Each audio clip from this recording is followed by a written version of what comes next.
ታዛ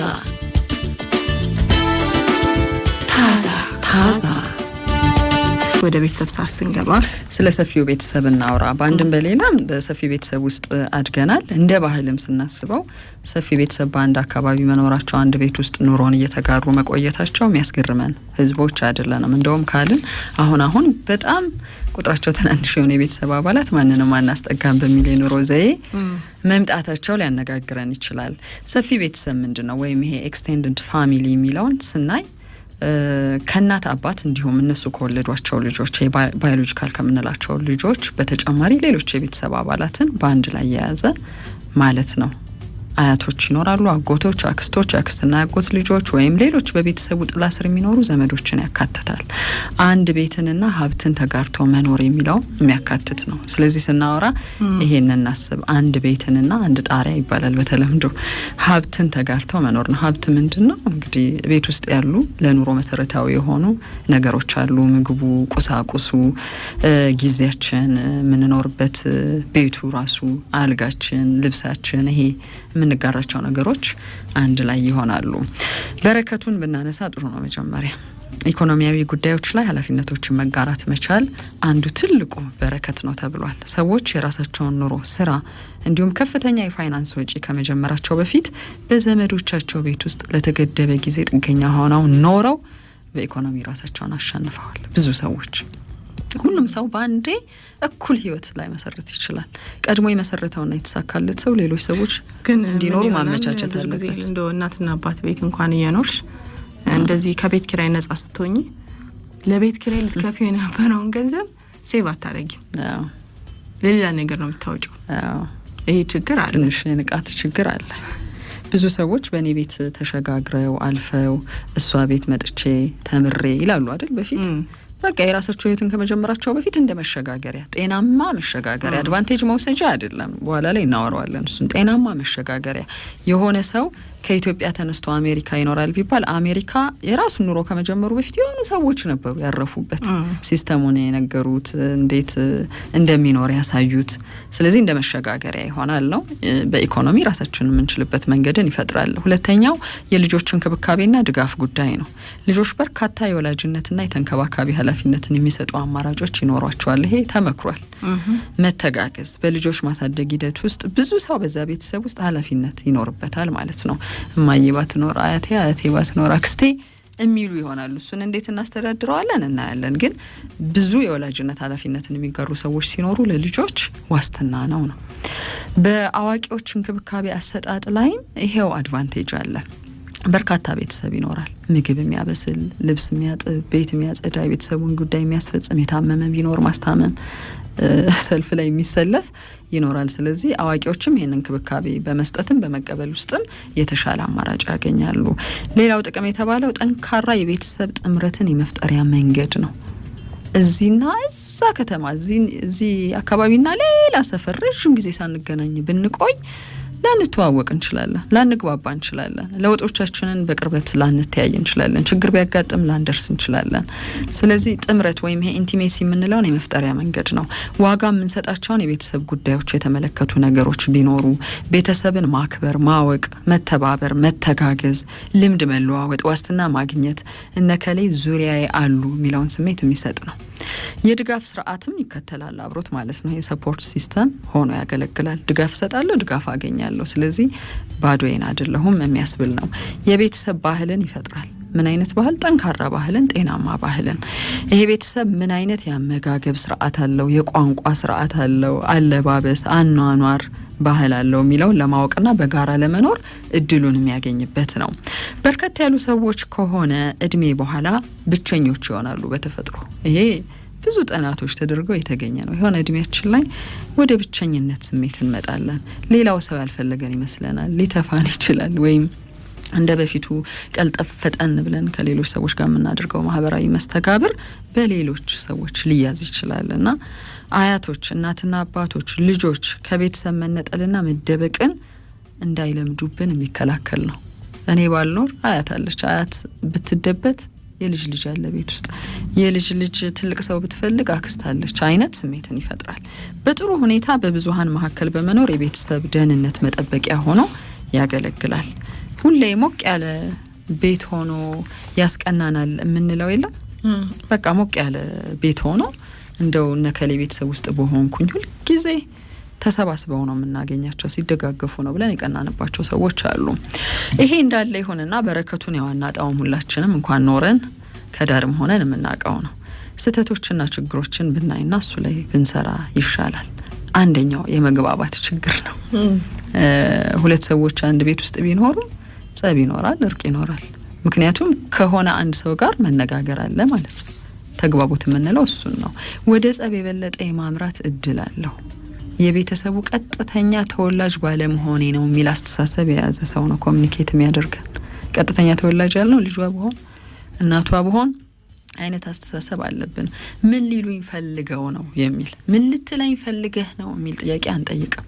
ምን ሊሉኝ ፈልገው ነው የሚለውን በአይምሮአችን ልንይዝ እንችላለን። ማንም እኔን አይረዳኝም አይረዳኝም የሚል ሀሳብም የሚኖራቸው ሰዎች ሊኖሩ ይችላሉ እዛ ቤት ውስጥ። ሌላኛው የተጎጂነት ስሜት ነው። ይሄ ኤክስቴንድድ ፋሚሊ የምንለው ነገር ውስጥ ተደብቆ ድንገት የሚፈነዳ ስሜት ነው። ቪክቲም የመሆን በጉልበት ተበዘበዝኩ፣ ተናቅኩ፣ እናቃለው የሚል ጥቅም ተወሰደብኝ፣ እድል አልተሰጠኝም የሚሉ ስሜቶች የተጫኗቸው ሰዎች ያፍኑትና ድንገት ምናልባት ተጣልተው ከቤት ቢወጡ ወይ ጸብ ተፈጥሮ ለእርቅ ቁጭ በሉ ቢባል ያፈነዱታል። ይሄንን በየዕለቱ ያ ስሜት ሲሰማቸው አውርተው መፍታት ይችሉ ነበር፣ ግን ይሉኝታ ይይዘናል። ሌላኛው ዋናዎቹ ቤተሰቦች ነጻነት የማጣት ስሜት ውስጥ እንዲኖሩ ሊገደዱ ይችላሉ። ባለቤቶቹ ወይም የጣራው ባለቤቶች ከልጆቻቸው ጋር በመርህ ላይ ኖሩ ይችላሉ፣ ሊሳቀቁ ይችላሉ። ብዙ አይነት ባህሪያትን ማስተዳደር ላይ መቸገርና እነሱም የጸባቸው ምክንያት ሊሆን ይችላል። ያ ቤተሰብ ቢጣሉም ቢፋቀሩም ገበና የለሽ ህይወት ውስጥ ሊኖሩ ይችላሉ። ይሄ ደግሞ የበለጠ ችግር ይዞ ሊመጣ ይችላል። ጸብ ሊገን ይችላል። ይሄ እንደ ችግር የተመዘገበ ነው።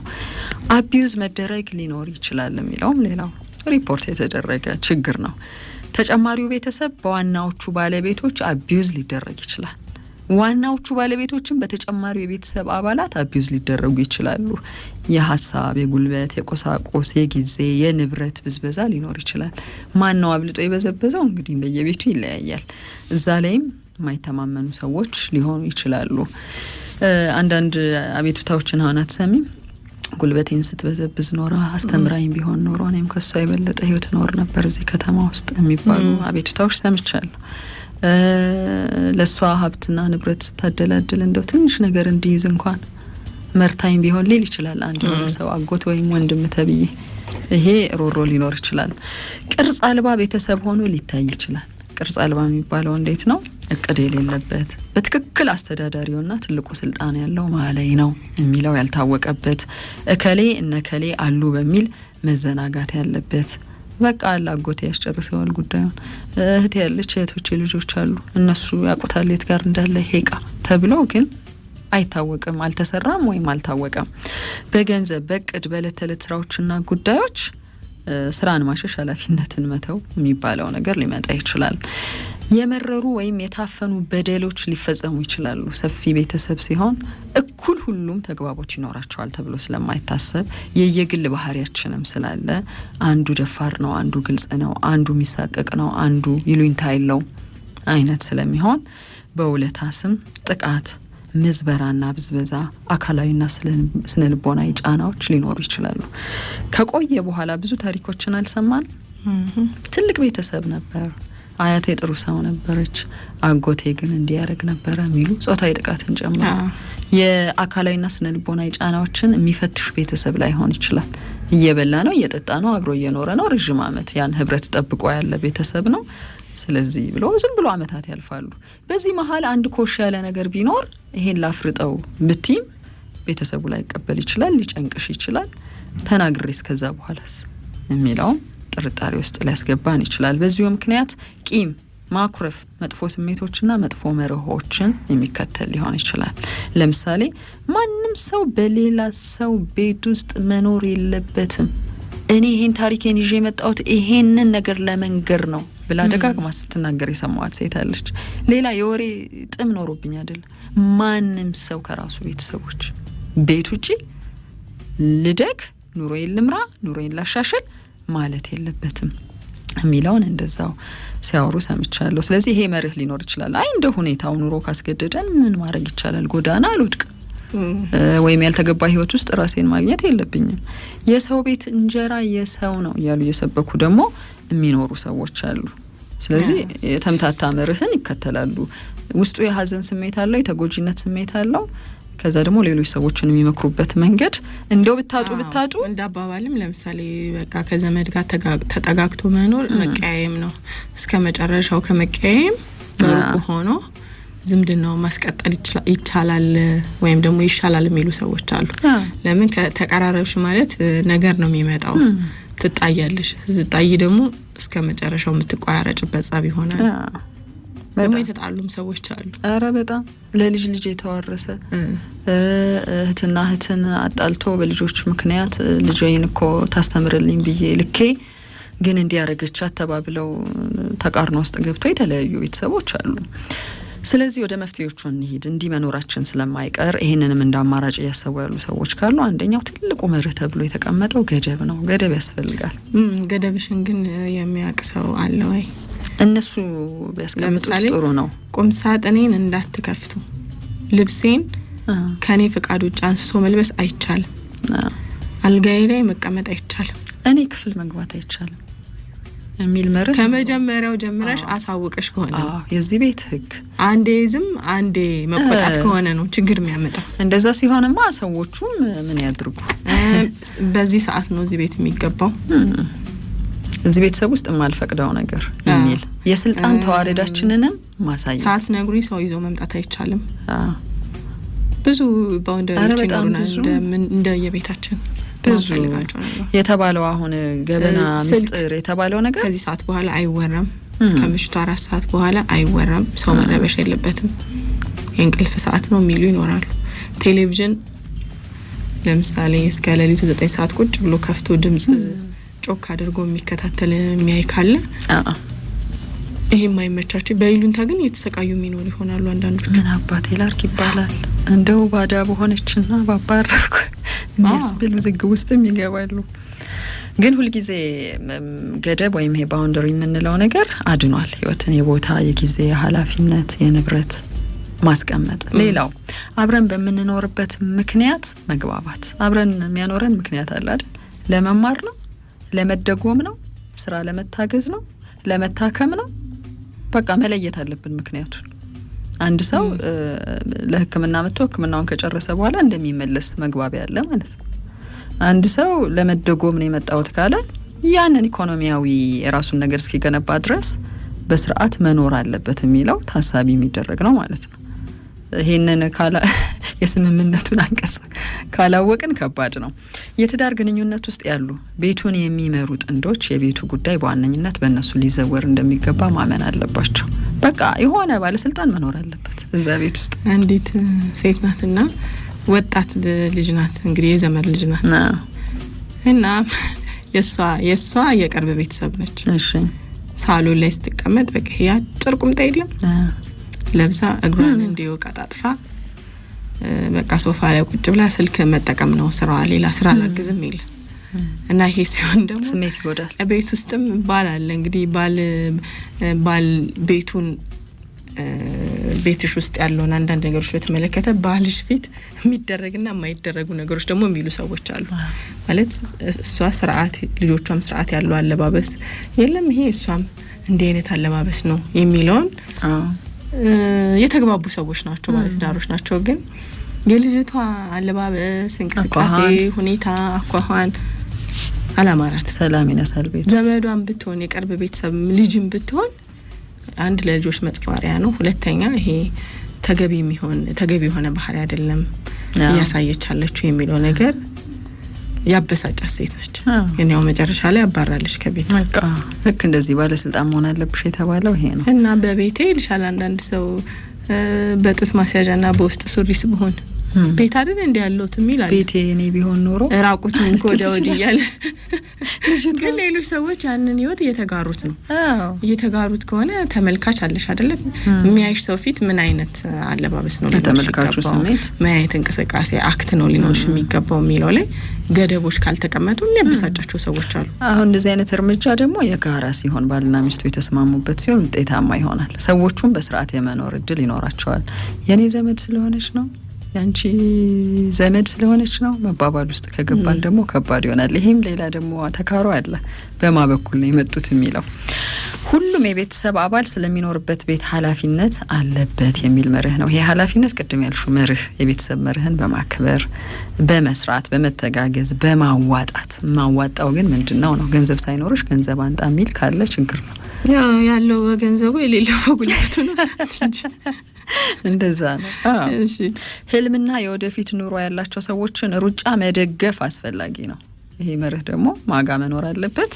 በተለይ አስጠጋው ወይም ቤቱን ፈቀድኩ ለሚሉ ሰዎች ለምሳሌ የኔ ልጆች ፈተና ሲኖርባቸውና የእህቶቼ ልጆች ፈተና ሲኖርባቸው ምን አይነት ሰው ነው ቤት ውስጥ አንዱ ተንቆ አንዱ ተካብዶ ከሆነ መጥፎ ነው። አላማው አንዱ እንደዚህ አይነት ላይፍ ውስጥ አልፌያለሁ። እንደዚህ ዘመዶች ምናምን መተውኛ ቤት የሚማሩ ነበሩ ትንሽ ራቀ ካለ ቦታና ብዙ ሆነን አንድ ቤት ውስጥ የተጣላንበት ጊዜ ነበር። የለም በጣም ደስ የሚል ጊዜ ነው ያሳለፍነው።